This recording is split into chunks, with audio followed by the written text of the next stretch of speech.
had for breakfast? I had nothing. But coffee. Yeah, I had oats, caramel salted oats. Oh, treat yourself. That's fancy.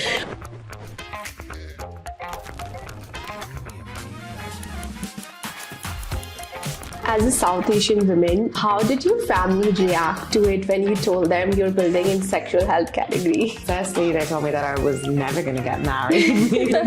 I come from a Bangladeshi Muslim family, so they're very open and broad-minded, but equally conservative in some measures, and especially within the community. But they were super supportive. HANX started as a condom brand, and you have evolved over the years, and now you support women in all different stages of life. We started within sexual health because we found a gap in the market, and there were truly no brands out there that were targeting women. Hello, welcome to Femtech India podcast, where we discuss femtech and women's health. My today's guest is Farah Kabir, who's a co-founder and CEO of HANX, a healthcare company on mission to empower women in every stage, from first childbirth, menopause, and beyond.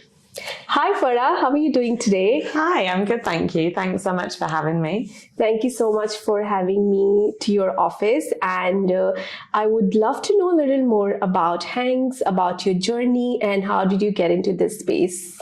Yeah, so my previous background was actually in finance, so very unrelated to my current role, but I essentially spotted a gap in the market, firstly in sexual health. A lot of the products there were garishly packaged, promoting a man's conquest. And as a woman, you're baffled by the choice. And it was at the time I was talking with my best friend and co-founder, Sarah. She was a gynecology doctor. And she was seeing a rise of women coming into clinics with hard to treat irritations or STIs because their partner didn't carry condoms. And it got us thinking that there's a real opportunity here for women's health, and particularly in sexual health. So yeah, I was previously at an investment bank. So I was at Goldman Sachs for 7 years. Sarah was working with the NHS, and we both decided to quit our day jobs and start our women's health brand, HANX, about 7 years ago now. So as a South Asian woman, how did your family react to it when you told them you're building in sexual health category?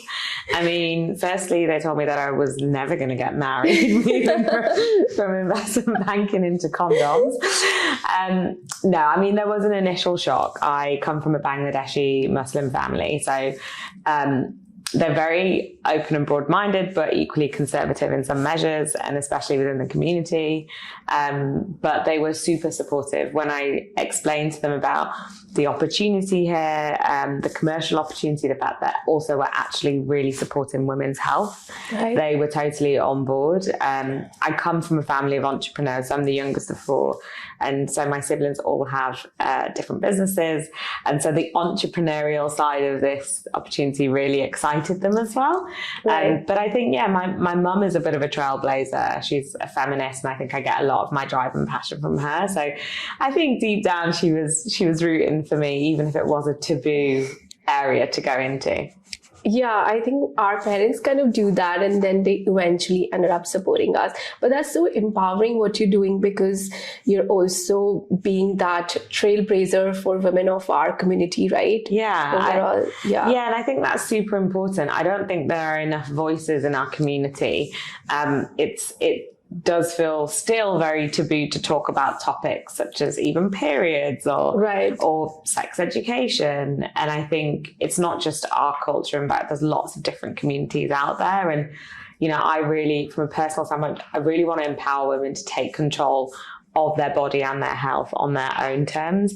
And the only way they can do that is with education. Of course. And so, you know, if I can make one woman feel confident about knowing what her choices are, then I've done my job. And, you know, that really excites me to break down those taboos and empower women. Yeah, that's really empowering. Thanks. Tell me more about HANX. That, of course, HANX started as a condom brand, and you have evolved over the years, and now you support women in all different stages of life. We started within sexual health because we found a gap in the market, and there were truly no brands out there that were targeting women. And the way we wanted to create these products were that they were kinder to the body and kinder to the planet and gynecologically backed. So no nasty chemicals, no irritations, a brand that is real and relatable, that doesn't have Johnny Big Boy on the front or is bright red and gold, a really relatable product. Right. And in launching these products in a very archaic and stale market, we built trust and authority because no one had spoken to women in that capacity before. Mm-hmm. And so the first couple of years, we had a great response to the sexual health products. We launched into retailers such as Tesco, Boots, Superdrug, Sainsbury's, etc.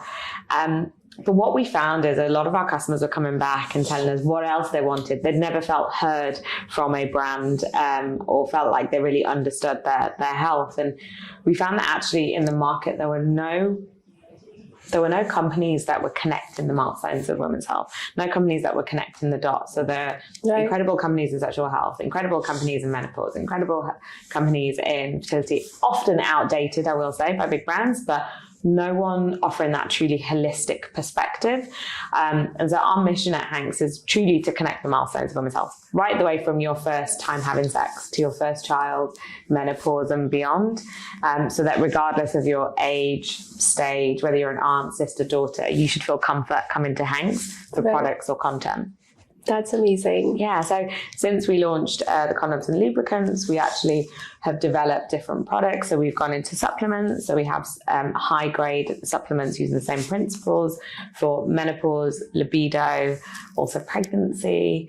And we have an online prescription platform. So choice is ultimately what we want to offer everyone. Not everyone is going to use condoms for the rest of their lives. Of course. So we offer prescription birth control, Plan B, vaginal health treatments online, and we recently forayed into weight management. That's great. And what's your favorite product? Like your branding looks amazing. I love your the brand colors. It's so great. That's such a good question. I mean, I love all of them, I have to say that. Course. But I mean, I guess the condom is the hero product. What I love is that it doesn't actually look like a condom. So I don't know if you've seen our packaging, but we have these beautiful packs and they look like business cards. And so it's my favorite, like going into networking opportunities and they ask me what I do and I pull out a HANX and I put my email address on it and then they see it's the product, and that just demonstrates like we are truly breaking and smashing down barriers because the product is so chic, neutral, and it reflects the brand. So I'd say the condoms, but I'm most excited about the weight management because I think that will truly revolutionize women's health, and there is no one in the UK from a women's health standpoint that is offering weight management.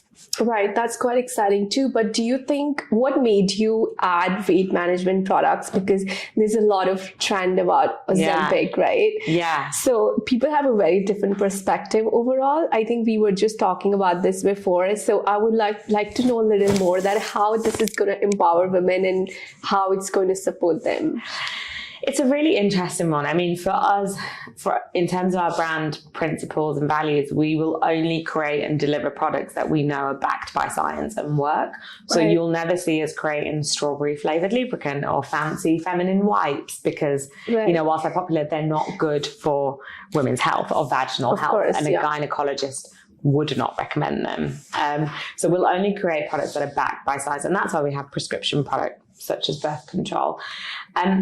GLP-1s, which is the product within weight management, is truly groundbreaking. You hear Ozempic everywhere, you hear good press, bad press, etc. But what we have found is that weight underpins a lot of women's health conditions. So if you're going through the menopause, if you suffer from PCOS, you tend to be insulin resistant, which makes it a bit more difficult for you to get to a healthy BMI.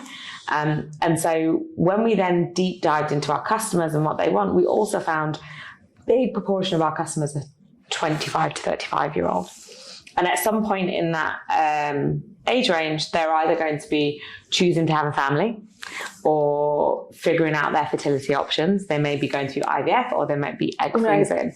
Those elements of fertility require for you to be at a healthy BMI. And so it just kept coming back to weight. And we were super excited at the prospect that actually we're really helping a lot of our existing customers on their journey of being a better and healthier version of them. So for us, whilst it feels like a slight departure from sexual health, it was an absolute no-brainer to provide weight management. Right, and it's prescription based, right? It's prescription only and based in the UK, yeah. Okay, great. And are your products also manufactured from Europe and UK, or you just... Yeah, so on the prescription products, we don't manufacture those. Those are by the pharmaceutical companies, but with the condoms... Yeah, I mean, the pharmaceutical companies, are they based out of UK or Europe majority? Yeah, so our pharmacy is based in the UK. Okay. So they prescribe and dispense from the UK. The pharmaceutical companies are fragmented, so Right. based all over, I would say. Some in Europe, some in the US. But the products that we manufacture generally are in Europe, with the exception of our condoms, which are made in Malaysia. Great. So you mentioned HANX is also available at Boots. And how did you navigate that, getting your brand on, shelves? And how do you think that it's really empowering and spotlighting women's health? It was very difficult to get the products to retail, especially because they were used to one brand only for a very long time. Right. So in order to get them to disrupt that category, we had to educate them on why we've launched HANX. And I think a lot of the buyers understood the pain points, and often the buyers were women, so they understood what we were trying to solve here.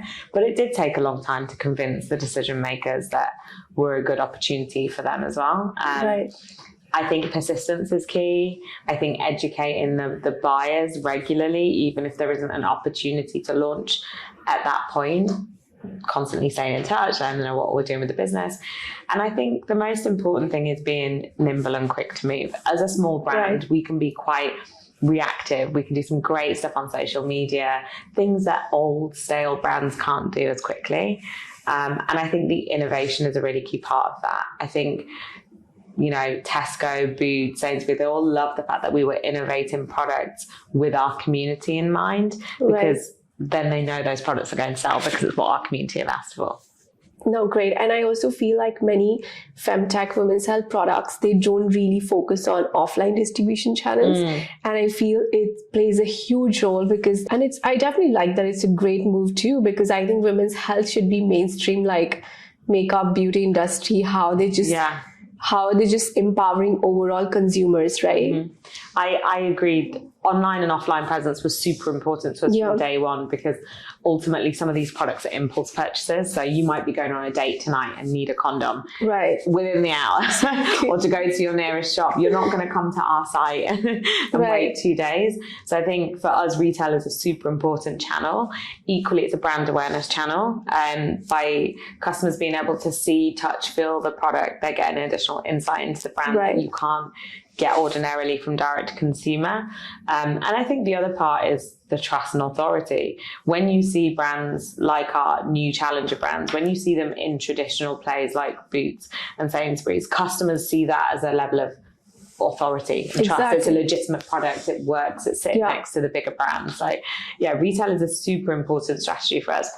No, that's great. It's definitely a great move. And I'm always encourage all the founders to be at the offline channels. Because it's really, because we still consumers, in India, like, I don't know here, but India, 70% consumers still prefer all offline. Really? Yeah. Wow, so that's fascinating. They like to see, touch and feel. And in India, distribution channels are so huge. Like literally you can place your products in supermarkets, pharmacies, hospitals. There's so many different platforms. But of course, e-commerce and quick commerce has been game changer, because we literally get delivery now in 10 minutes in India. Wow. Yeah. That's so impressive. Quick commerce has really taken off.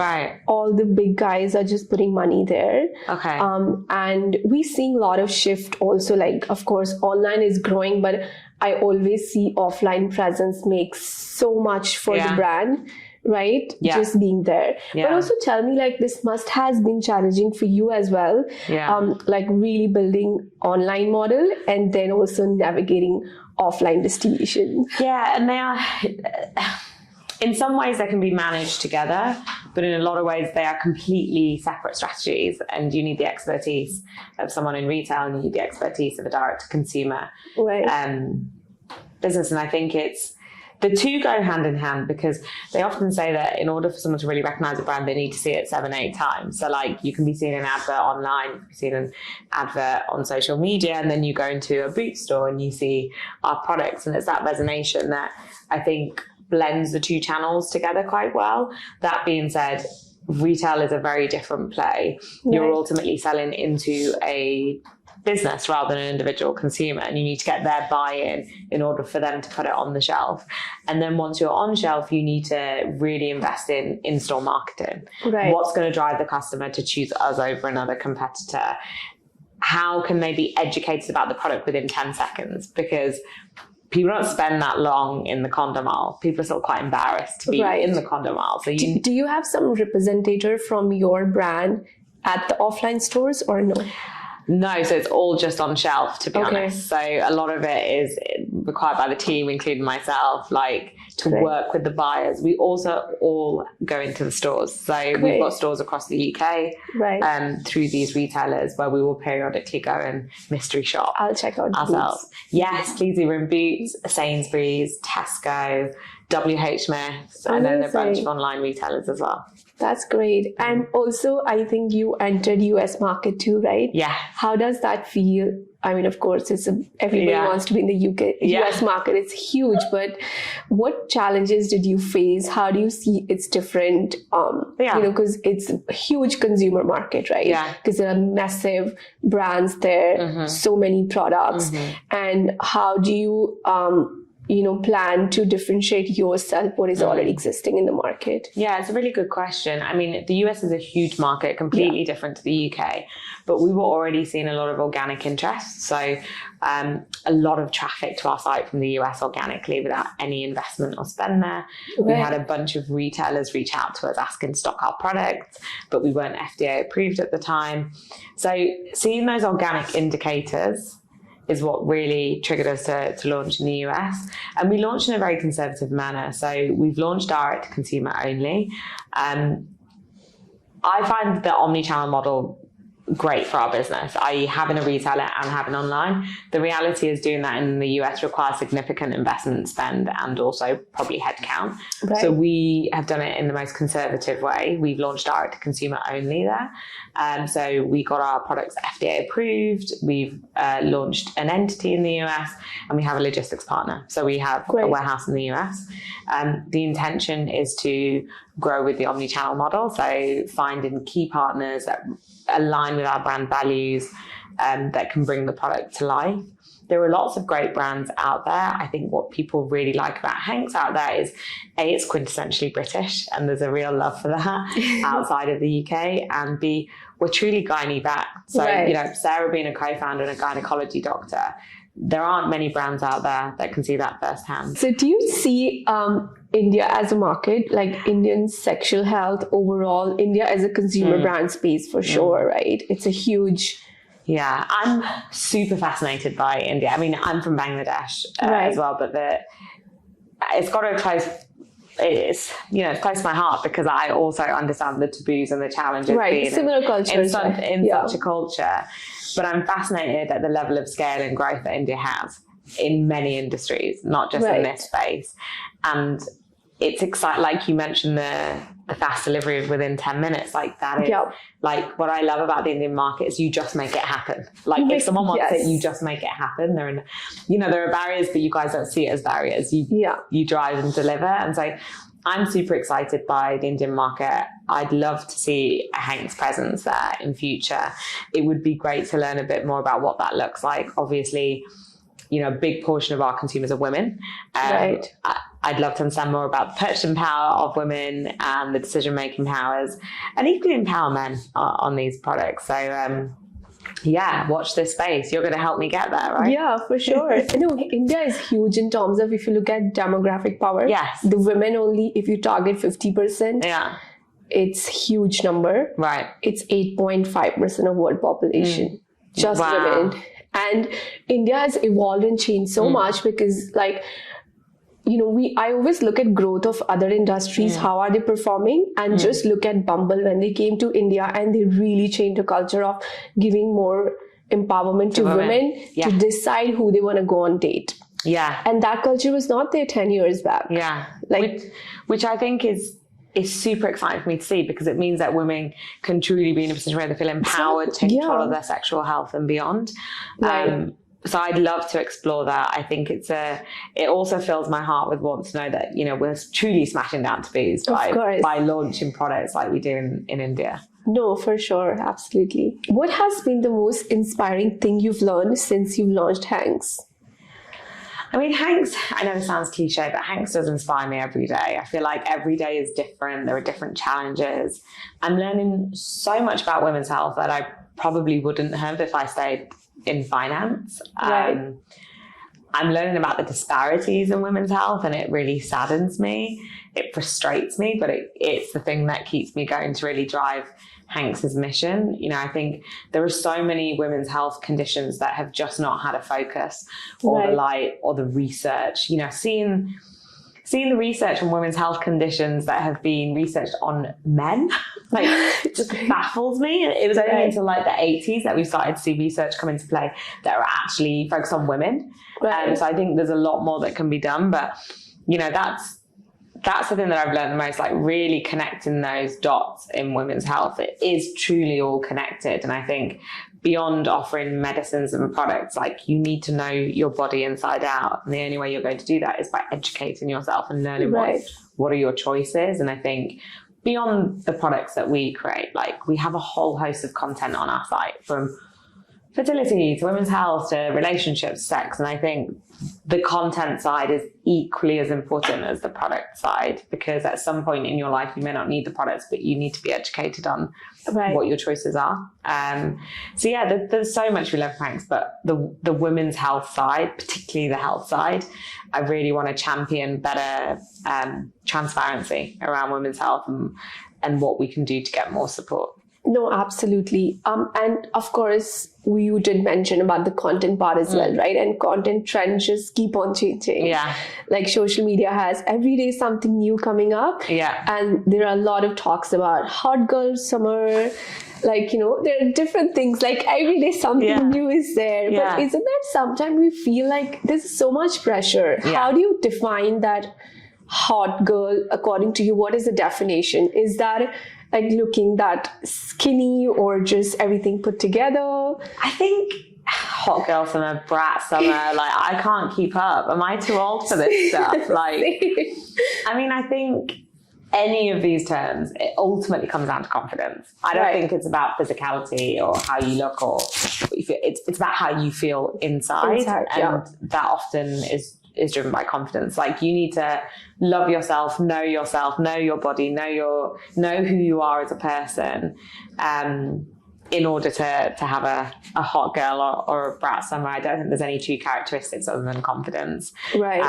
And confidence comes through empowerment. Like, of course, like truly understanding, learning, educating yourself, right? I totally agree. I think I've also learned so much over the years. Yeah. Like, when we were just in school, and now, like, I'm feeling more, of course, I had a better body 5 years ago, but I didn't have this confidence. Totally. And it was a reflection point for me the other day. I was thinking, like, there are so many things I know now about myself that I didn't 5 years ago. Exactly. And then 5 years ago, I thought I knew everything about myself, and I thought that's it. This is me. This is about it. You're constantly evolving every day. And I think it's about bettering yourself and just being a good human being. Like, and that can make you hot. Yeah. Being a kind human can make you hot.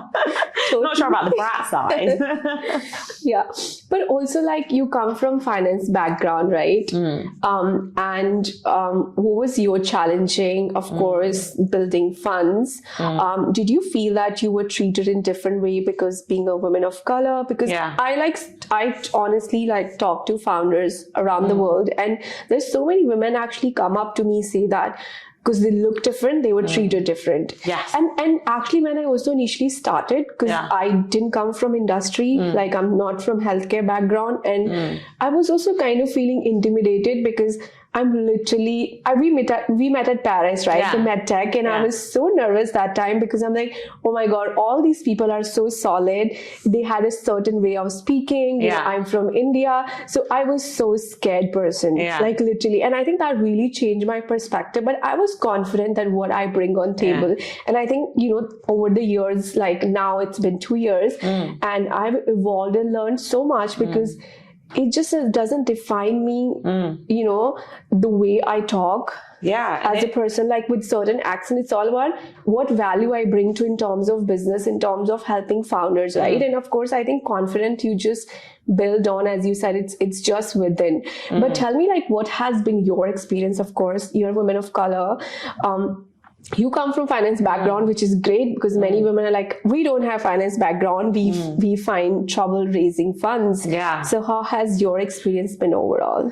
I mean, having the Goldman Sachs stamp definitely, I thought would have helped. I thought it would have made it quite easy to go and raise funds. The reality is it was incredibly challenging and we're up against it. We face so many issues, and that is because I'm a female founder. And I think it's even worse because I'm a woman of color. And I'm so sad that I'm saying this 7 years on. And for the first 2 to 3 years, I thought, no, it can't be. It must be because, you know, we're in a taboo sector or whatever. But actually, I think being a female founder sadly does disadvantage you when it comes to raising funds. There is such bias that still exists. And I think even in the UK, a quite developed, a developed country, like the British Business Bank released some stats, and I think the Rose Review as well, that less than a penny for every pound of investment from VCs goes to women. It's even less than that for women of color. So that just demonstrates how challenging it's been for us. And we've really faced issues raising funds, and not just funds. I think the wider community of, you know, like Meta have banned a lot of our adverts because we sit within sexual health. A huge payment provider pulled the plug on our payment facilities with 24 hours notice. Like, so there's a lot of issues working in such a sector that people still see traditionally as adult or taboo content. They put vice clauses. And so when I say vice clauses, I mean like if you sit within adult sexual content, tobacco, that kind of stuff, you're precluded. And often a lot of investment funds will have vice clauses because their LPs that back them will say, my name does not want to be associated with X, Y, and Z. So it's been incredibly challenging. And it still is. Like, I personally want to champion better, fairer funding and investment for the right founders. I think it's difficult being a CPG founder as well. Often that requires a lot more investment in marketing, but I'm proof that you can do it on very little funding. Like, you know, we're 7 years in, we've built a whole suite of product range. We've got a huge community. We're growing in the US. Like, you can do it. You just need to have the resilience. And I think what we need is more men and women at decision-making levels across the world that will actually invest and put their money where their mouth is. We don't need any more reports. We don't need any more mentors. We need money. No, exactly. I totally agree. I think there are a lot of accelerator programs where women ended up just getting mentorship and they never get funding. And I'm always like, they actually need money to grow. How are you supposed to expand or maybe even go to conferences, right? You need money to get all these access. And also, like, especially for women of color, we have very less representation. Like, there are very less women who actually, or I don't know, I always feel like maybe like we are a little hesitant to put our things out there, feel like, oh, maybe I'm not good enough. Like, I need to be there to just kind of do that, right? There's a sea of change. There is some progress, but it's not at the pace I'd hoped for. You know, we've just joined the Morgan Stanley Inclusive Ventures congrats. program. I saw your Instagram post. And they focus on diverse founders as well and inclusivity. And what I love about that program is not only do they invest capital into the business, they actually help you. It's not one or the other. So they're really hands-on and they really want to help grow the business. And I think we need more programs like that, not just mentorship, but capital. The two go hand in hand. Absolutely. So when you look back at your journey, what is the one advice you would like to give yourself or even our listeners who are building or listening to you? Not just building, like anyone. Yeah, I think go with your gut. Like, your gut has your best interests at heart. My mum would always say this, and I think as I've gotten older, I've realized how true it is. You know, when you're younger, you're still figuring it out. Exactly. But actually, like, if you have a gut, like, follow that through. Look at what that means. Like, take a calculated risk. Like, understand, you know, if you're starting out, understand the industry you're in, and really follow your gut. You know, I think they say, like, they're doing more research on the gut, and it has like as many feelings and neurons as the brain. Like, it's incredible. So I think if you have a feeling or a hunch, like, take the plunge. Like, we're all still young. You'll always be young. Like, go and explore and really, like, take the plunge in whatever idea you have, and fail fast as well. Like, it's okay to fail. Like, I fail all the time. Like, you know, and you learn from it and you move and you grow. So that wasn't really one piece of advice, but a blended. But I get that. Yeah. Like, women have a really strong intuition. Yes. We can feel things if something is wrong. Yeah. And what's next for you, like, in coming years? Gosh, I mean, we've launched a whole array of products, which I'm super proud of because we're a super small, lean team. Ultimately, world domination. But in the short term, I really want to keep understanding our customer base. What do they want? Are we giving them everything they want? How can we better serve them? And I think, you know, the launch of the weight management program is super exciting for us. I think that's really going to revolutionize the women's health industry. And I hope that, you know, we're at the forefront and we can be there to support women. But yeah, really getting our products out into new markets, developing on US, and hopefully coming to India sometime soon. Yeah, very soon. Yeah. Great. Yeah. Who's your favorite women's health leader or femtech or overall? Yeah. I love Ida Tan from Clue. I think she's incredible. I think she speaks very openly from the heart about women's health and data access, and I actually use Clue. So that helps me understand when I'm moody, when I'm super hungry, when my period is due. Great. And your favorite product? The Aura Ring. I absolutely love the Aura Ring. It helps me understand where I am in my body, and I have sleep issues. So I love waking up in the morning and seeing, did I sleep well? Did I not? What impacted that? Great. Amazing. Thank you so much, Farah. Thank you. Sharing your journey with me. And I hope we will inspire many listeners from India as well, because I'm sure many Indian companies look up to global companies because they're doing great work. And I really appreciate your time. Thank you so much. Thank you.